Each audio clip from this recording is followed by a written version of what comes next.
Բարև սիրելի հայրենակիցներ, եթերում կրկին քաղաքական խաչմերուկն է, այսօր արդեն ապրիլի 22-ն է, քիչ առաջ Տեխասա Թբիլիսիից վերադարձա եւ տեսնում եմ, որ շատ կարեւոր թեմաներ են կուտակվել մեզ համար քննարկելու,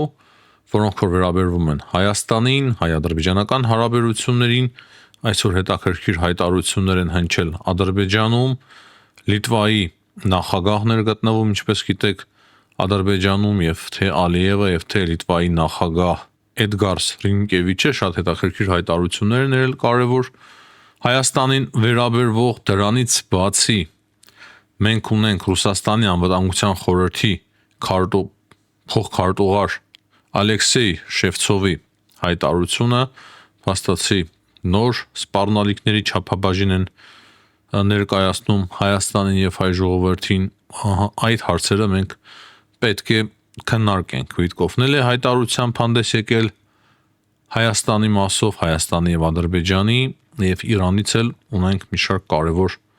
հարցեր քննարկելու փաստացի Հարադաթար Ամերիկայի Միացյալ Նահանգները երկարաձգեցին 2-ից 5 օրով, ես կապում եմ դա Իսրայելի անկախության հետ, ինչպես նաեւ կարծես Ջորջ Բուշ ավիակիրն էր մոտենում տարածաշրջանին, անվանումը հաստատ չեմ հիշում, կարծես Ջորջ Բուշ ավիակիրն էր, այսինքն երրորդ ավիակիրն է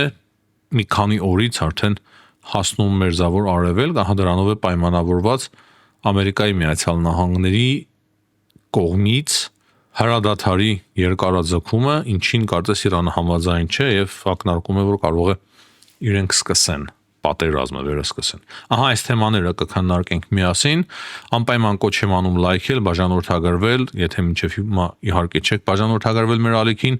շնորհակալություն բոլոր նրանց, ովքեր որ միշտ արձագանքում են մեր կոչերին, բաժանորդագրվել են, բաժանորդագրվում են, գրում են մեկնաբանությունները, ձեր մեկնաբանությունները շատ են օգնում մեզ մեծ երանդ եւ ուժ են հաղորդում մեր աշխատանքին։ Սկսում ենք։ Սկսենք Վիտկոֆի հայտարարությունից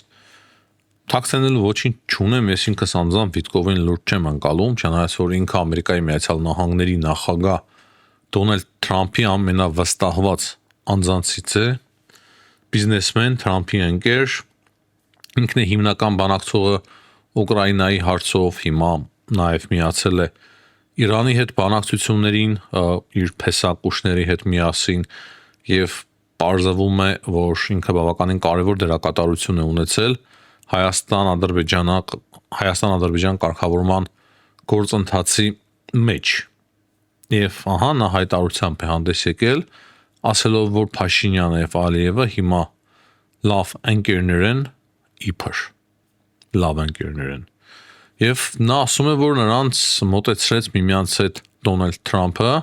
խոսել է հայ-ադրբեջանական կոնֆլիկտից, ասում է, որ մի քանի շաբաթների ընթացքում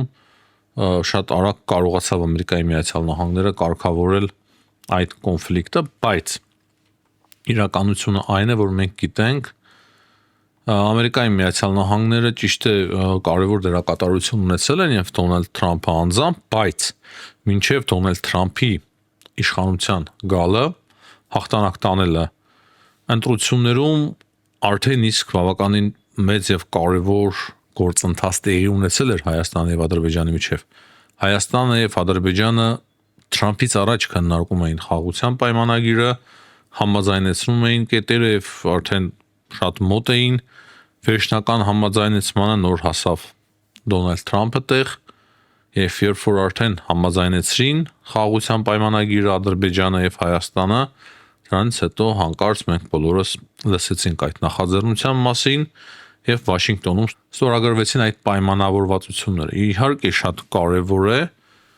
իհարկե կարելի ասել, որ բավականին մեծ լուրջ դերակատարություն ունեցավ այս ամենի մեջ Դոնալդ Թրամփը,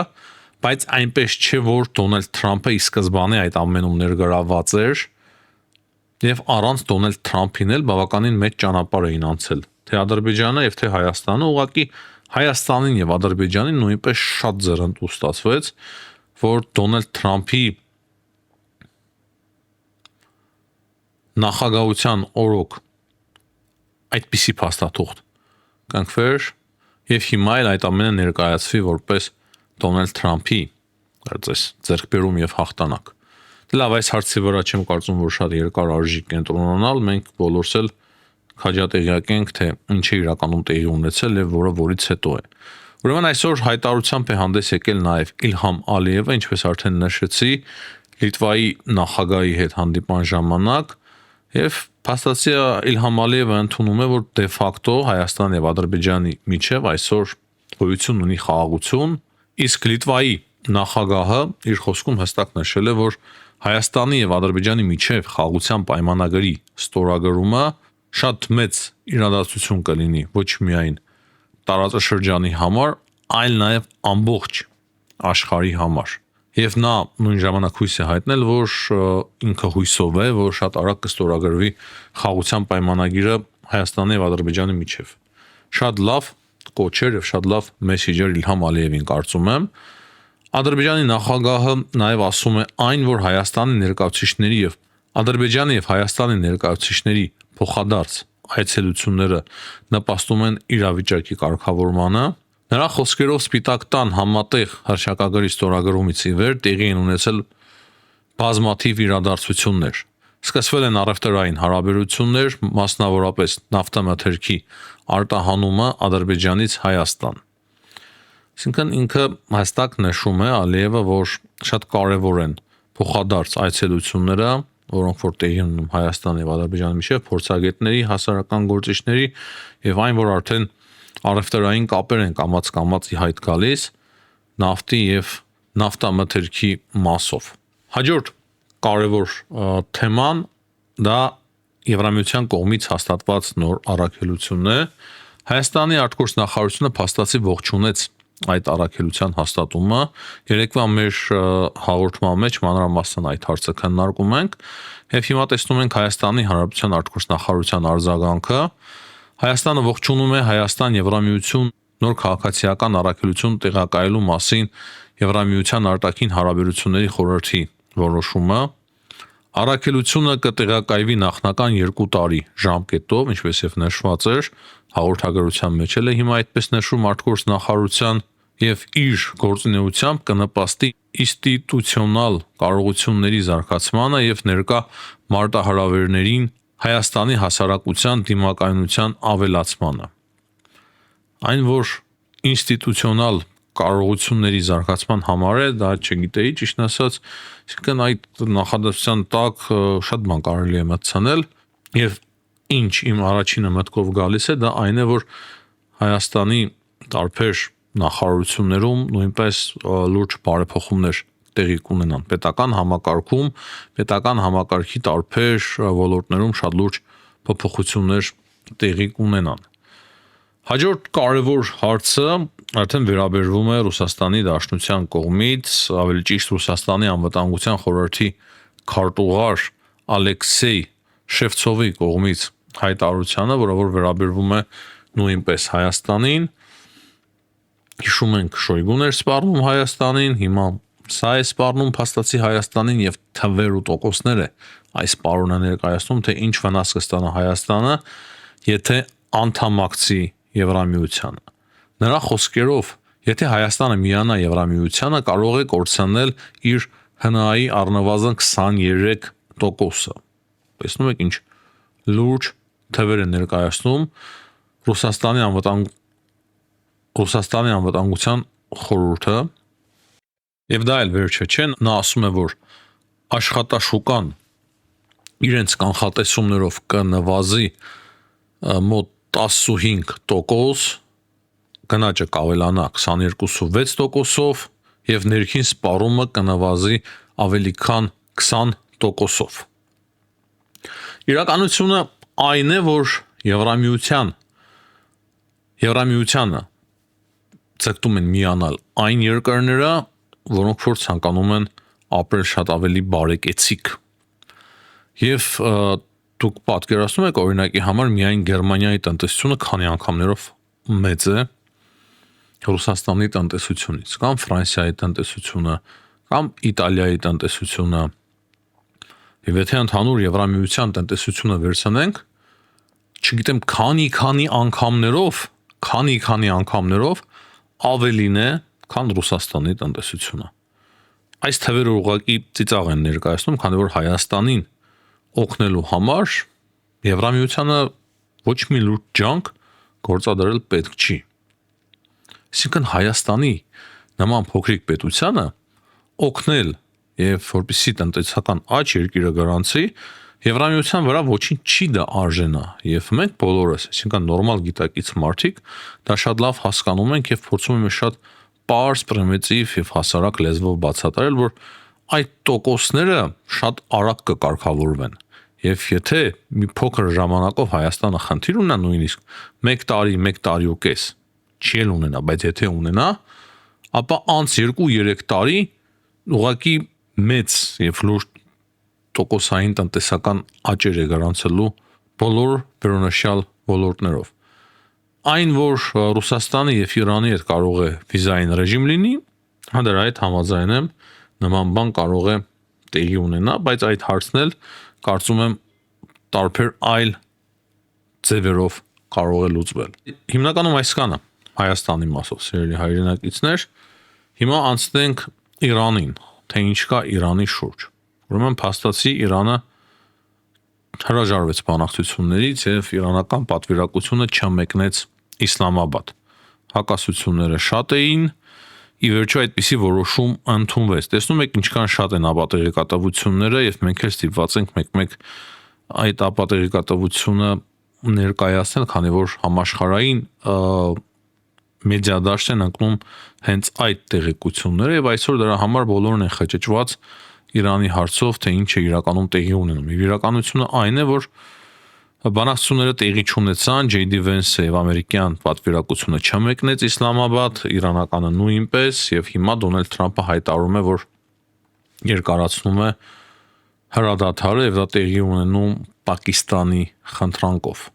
խնդրանքով։ Մի փոքր ուշ արդեն պարզաբանում եղավ Սպիտակ տան կողմից, որ այդ հրադադարը 2-ից 5 օրով է երկարաձգվել ընդամենը։ Այսօր Իսրայելում անկախության օր է, այդպես էլ կանխատեսում էի, չէի պատկերացնում, որ Ամերիկայի Միացյալ Նահանգները եւ Իսրայելը հարված հասցնեին Իրանից, չնայած Իրանի կողմից չեմ բացառում, որ նման բան տեղի ունենա, փորձեն շնորհավորել Իսրայելին ահա այդ կերպ եւ մի քանի հարցեր ուղարկեն, չեմ կարող բացառել, չեմ էլ կարող պնդել, որ նման բան տեղի կունենա, բայց Արաքչի հայտարարությունից եւ իրենց արտգործ նախարարության մամլոյ խոսնակի հայտարարությունից պարզ է դառնում, որ Իրանը կարող է նման քայլերի դիմել։ Արտգործ նախարար Աբբաս Արաքչին Իսլամական հեղափոխության կորպուսի պահապանների ճնշման ներքո հայտարարում է, որ Ամերիկայի Միացյալ Նահանգների կողմից ծովային բլոկադան Իրանի սա արդեն պատերազմական ակտ է։ Դրանից բացի մի քանի նավերի ձերբակալումը նույնպես պատերազմական ակտ է, ավելիով պատերազմական ակտ է։ Դրա համար Իրանը կարող է դիմել համապատասխան գործողությունների, պաշտպանելով իր ազգային շահը։ Իսկ արտգործ նախարարության խոսնակը Իրանի ասում է, որ Իրանը պարտավոր չէ միայն դիվանագիտական ձևով կարգավորելու այս իրավիճակը, իրենք կարող են դիմել նաև այլ միջոցների, հստակ ակնարկում է, որ կարող է դիմեն ռազմական գործողությունների եւ ասում է, որ իրենց ուժերը գտնվում են արդեն բարձր պատրաստվածության։ Դրանից բացի նա հիշեցնում է, որ Իրանը պահանջում է փոխհատուցում Ամերիկայի Միացյալ Նահանգներից։ Սա էլ այսպես։ Ինչպես արդեն նշեցի, Սպիտակ տնից ասում եմ, որ 2-ից 5 օր է տևելու այս հրադադարը, այսօր Իսրայելում անկախության օր է, կապում եմ ես դա հենց սրա հետ, եւ դրանից բացի երրորդ ավիակիրն է մոտենում տարածաշրջան։ Հիմա կարծես Աֆրիկայի կողմերում է, այսինքն մի քանի օրից այդ ավիակիրը կլինի տարածաշրջանում, մոտ 3, 4, 5 առավելագույնը 5 օրից այդ ավիակիրը պետք է լինի տարածաշրջանում։ Եվ այսօր շատերն են խոսում այն մասին, որ ամենայն հավանականությամբ ռազմական գործողությունները կշարունակվեն։ Շատ է։ Շատ մեծ է հավանականությունը դրա։ Եվ վերջում մեկ կարևոր տեղեկություն ըստ ինձ Ռուսաստանից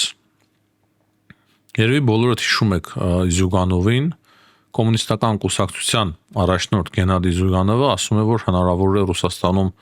հեղափոխություն տեղի ունենա արդեն այս աշնանը, քանի որ այս տարվա առաջին երամսյակում Ռուսաստանի տնտեսությունը գլորվել է մինչև հատակը, այսինքն շատ վատ, բարդ, ծանր իրավիճակում է գտնվում Ռուսաստանի տնտեսությունը։